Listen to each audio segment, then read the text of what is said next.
আলাইকুম, কেমন আছেন সবাই? আশা করি আল্লাহর অশেষ রহমতে ভালো আছেন। আলহামদুলিল্লাহ, আমরাও আল্লাহর অশেষ রহমতে ভালো আছি। Sumaiya Raju simple lifestyle blog video দেখার জন্য আপনাদেরকে আরও একবার স্বাগত জানাই। খুলনার মেয়ে আমি সুমাইয়া বলছি, খুলনা নগরীর ছোট্ট একটা শহর, প্রাণের শহর আমাদের খুলনা থেকে। আমার গত ভিডিওতে তো আমি আপনাদেরকে শেয়ার করেছি আমি ননাসের বাসায় এসেছি, আর আজকে কিন্তু আমার ননাস যেতে দেয়নি, এর জন্য আর কি থেকে গিয়েছি। তা এখন কিন্তু সকালবেলা, আর এখানে হচ্ছে আপুকে আমি একটু হেল্প করে দিচ্ছি, রুটি বানিয়ে দিচ্ছি। আপু কিন্তু আমাদেরকে চা করে দিয়েছিল, তা আমি একটু চা খাওয়ার ভিডিও নিচ্ছিলাম। তখন আমার ননাসের মেয়ে বলছিল যে মামি তুমি তো আগে ভিডিও নেওনি কেন, এখন চা খাওয়া হয়ে গেছে এখন নিয়েছো?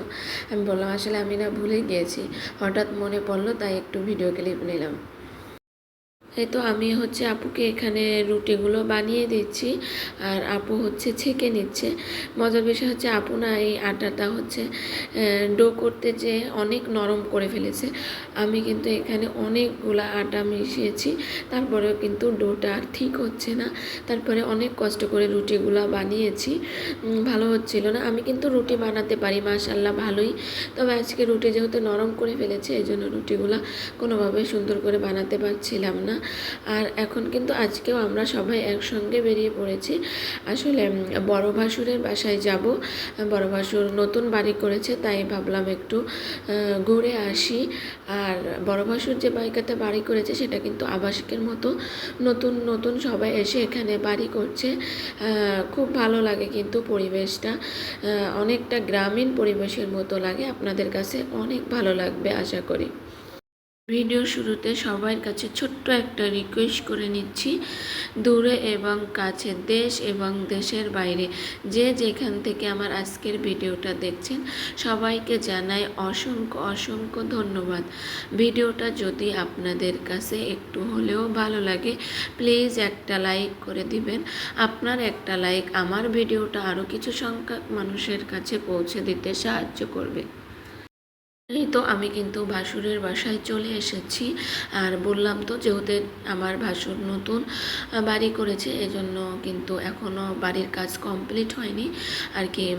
ওই অবস্থায় কি আর কি ভাইয়ারা বাড়িতে উঠে গিয়েছে। আর এই তো আমি কিন্তু এসেই আপনাদেরকে একটু ভাবলাম বাড়িটা ঘুরিয়ে ঘুরিয়ে একটু দেখায়।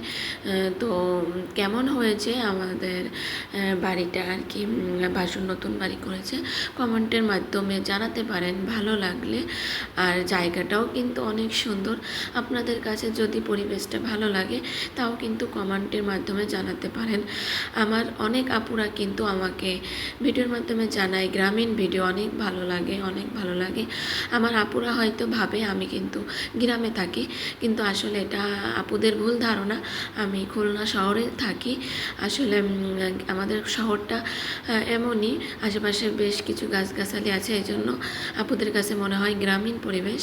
আর আসলেই ভালো লাগে, আমাদের খুলনা শহর কিন্তু অনেক সুন্দর আর অনেক ভালো লাগে, নিরিবিলি একটা শহর, যানজট কম। আর এখনও ওইভাবে মানুষের আনাগোনা কমের জন্য কিন্তু বেশ ভালো লাগে। আমি কিন্তু আপনাদেরকে আর কি বাড়িটা ঘুরিয়ে ঘুরিয়ে দেখাচ্ছি।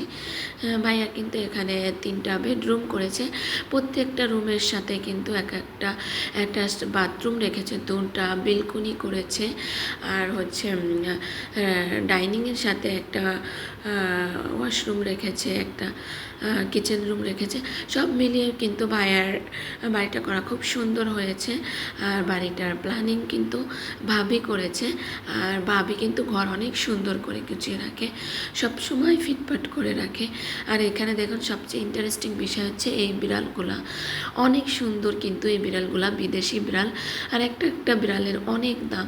ভাবি কিন্তু এই বিড়ালগুলা হচ্ছে পালে, আর ভাবির কিন্তু পশু পাখির প্রতি অনেক মায়া, তা দেখে খুব ভালো লাগছিল। বিড়ালগুলা কিন্তু আসলেই অনেক কিউট, অনেক ভালোবাসার এই বিড়ালগুলো ভাবির, মানে আর কি একটা বাচ্চার যেমন যত্ন নেওয়া হয় আমার মনে হয় তার চাইতে বেশি যত্ন করে এই বিড়ালগুলোকে ভাবি। সত্যি অনেক ভালো লাগে। এই তো আমি এই বাড়িটা ঘুরে ঘুরে দেখছিলাম, যেহেতু আমিও নতুন, আগে দেখিনি, আর আপনাদের সঙ্গেও শেয়ার করছিলাম, আপনাদেরকে একটু দেখাচ্ছিলাম। আর এখানে হচ্ছে তারপর ভাবি আমাদেরকে এখানে নুডলস খেতে দিয়েছে, তাই তো আমরা নুডলস খাচ্ছিলাম। তা বাচ্চারা আর কেউ খেতে চাচ্ছিল না, এজন্য আমরা বড়রা খেয়ে নিয়েছি। বাচ্চারা বলছিল পরে খাবো, আসলে ওদের পেটটা ফেপে আছে। আর এখানে দেখেন বিড়ালগুলো দেখে আমার বাচ্চা তো মহা খুশি, সে বিড়াল নিয়েই পড়ে আছে। আর হচ্ছে বলছে আম্মু চলো আমরা একটা নিয়ে যাই। সে না বিড়াল অনেক ভালোবাসে, সে বিড়াল বাসাতে রাখতে চায়, পালতে চায়, কিন্তু আমার না আবার এই জিনিসটা ভালো লাগে না। এর জন্য আসলে আমি ভালো লাগে না বলতে, আসলে পালাটা আমার কাছে ভালো লাগে না। বিড়াল ভালো লাগে, তবে ঘরে রেখে পালাটা আমার কাছে একদমই ভালো লাগে না। আর এখন এই যে দুপুরের খাবার দিয়ে দিচ্ছে ভাবি এখানে। আমরা না ফোন করে ভাবিকে বলেছিলাম আর কি মাছ মাংস এগুলো খেতে একদম ভালো লাগে না, ভাবি ব্রানি করতেছিল। আমি আর আপনা বারণ করে দিয়েছি, তার কারণ হচ্ছে ওগুলো খেতে না এখন আর ভালো লাগে না। তাছাড়া এই সুযোগ আর কখনো পাবো না। ভাবির আশেপাশে কিন্তু অনেক শাক পাতা, সবুজ শাক পাতা, আর এইগুলো খেতে কিন্তু অনেক ভালো লাগে, আর শরীরের জন্য ভালো। এই জন্য ভাবিকে বলেছিলাম আপনি শাক পাতা ডাল এগুলো রান্না করবেন, আমরা এগুলোই খাবো তৃপ্তি সহকারে, আর অনেক বেশি ভালো লাগবে। আর কি যেই কথা সেই কাজ। এই জন্য না ভাবু ক্ষেত থেকে কচু শাক, তারপরে হচ্ছে হেলাঞ্চা শাক এগুলো খুঁটেছিল, তারপরে রান্না করেছিল। আর ভাবির রান্না না অনেক সুন্দর, অনেক আইটেমের রান্না করেছিল, আর খেতে না খুব ভালো লেগেছে, তৃপ্তি সহকারে খেয়েছি। আর আমার কাছে তো জানেন মাছ মাংসের চেয়ে শাক সবজি জিনিসটাই বেশি ভালো লাগে। তা ভাবির হচ্ছে হেলাঞ্চা শাক ভাজি করেছিল, তা এত ভালো লেগেছে। তিতা শাক কিন্তু তারপরে একটু বোঝা যায়নি, তিতা ভাবটা একদমই আসেনি। তো ভাবিকে বলছিলাম ভাবি আমাকে একটু শিখিয়ে দাও, শাকটা এত টেস্টি হয়েছে, কোনো তিতা ভাব নাই, কীভাবে করেছো আমাকে একটু শিখিয়ে দাও, যাতে আমিও করতে পারি, তিতা না লাগে। তারপর হচ্ছে বিকেলবেলা আমরা না একটু ঘুরতে বেরোয়েছি। আমার আপুদের কাছে যেহেতু গ্রামীণ ভিডিও ভালো লাগে, তাই ভাবলাম একটু শেয়ার করি। তো আজকের ভিডিওটা আমি এখানেই শেষ করছি, দেখা হয়ে যাবে নেক্সট কোনো ভিডিওতে। সে পর্যন্ত সবাই ভালো থাকবেন, সুস্থ থাকবেন, আর আমাদের জন্য দোয়া করবেন। আল্লাহ হাফেজ, আসসালামু আলাইকুম।